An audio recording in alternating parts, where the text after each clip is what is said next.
Antonio police officer is in the hospital right now. He was shot by a wanted felon. That's the second SAPD officer shot within 12 hours yesterday, the fourth in 1 week. This latest shooting happened around 10 o'clock last night outside a Home Depot on 410. The shooter was shot and killed as well. We have team coverage this morning here. Marvin Hurst is following the frustrations from San Antonio's top cop over these recent attacks on his officers. First, we do want to go out to Sarah Duran, who's live right now at University Hospital.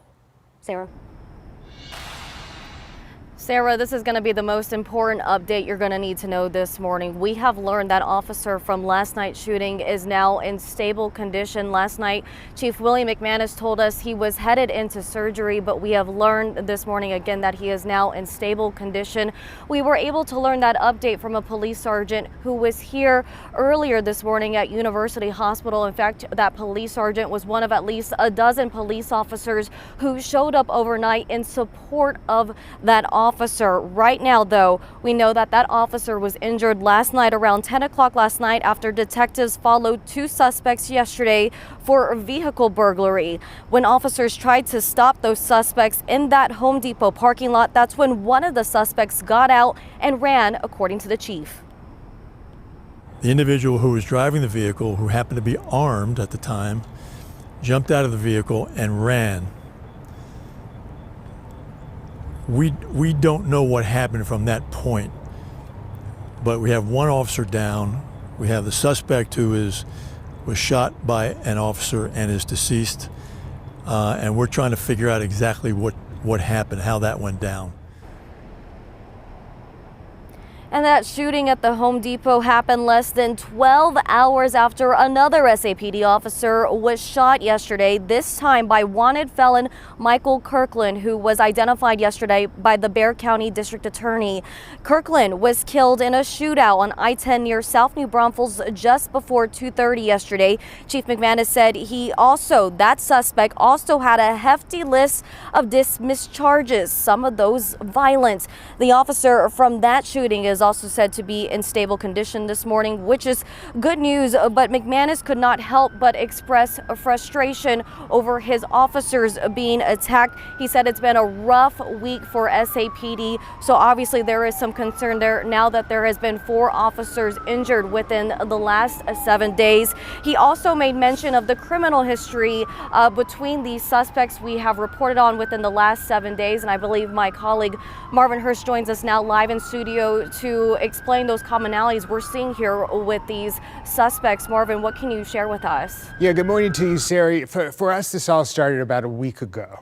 A week ago today, as a matter of fact, 2 San Antonio police officers were shot pursuing a suspect wanted on felony warrants. San Antonio Police Chief William McManus expressing his continuous frustration about what he calls a pattern of repeat offenders being re-released back out onto the San Antonio streets. So the suspect shot dead last night apparently fits that trend. McManus pulled out his cell phone and started reading out to the media about a half a dozen prior charges on the man who was killed last night, which were either dismissed or he took deferred adjudication.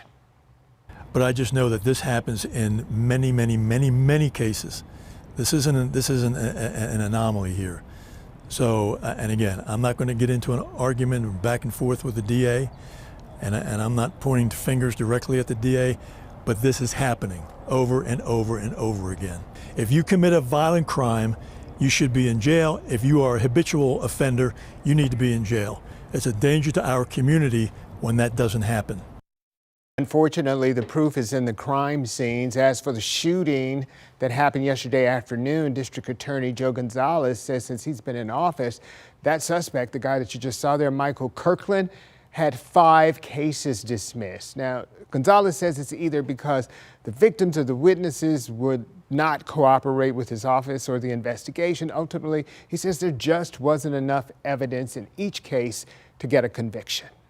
We had the ability to go forward and prosecute. He might have been in prison and we wouldn't even be talking today.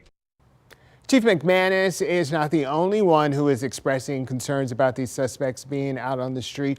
The Police Officers Association President Danny Diaz, who is a victim himself of an officer-related shooting where somebody shot him trying to execute a warrant, is also frustrated about repeat offenders putting officers' lives at risk. Diaz called on the DA to take accountability. The DA says in response to that he is taking accountability by explaining why he cannot prosecute certain cases. Barry, Sarah.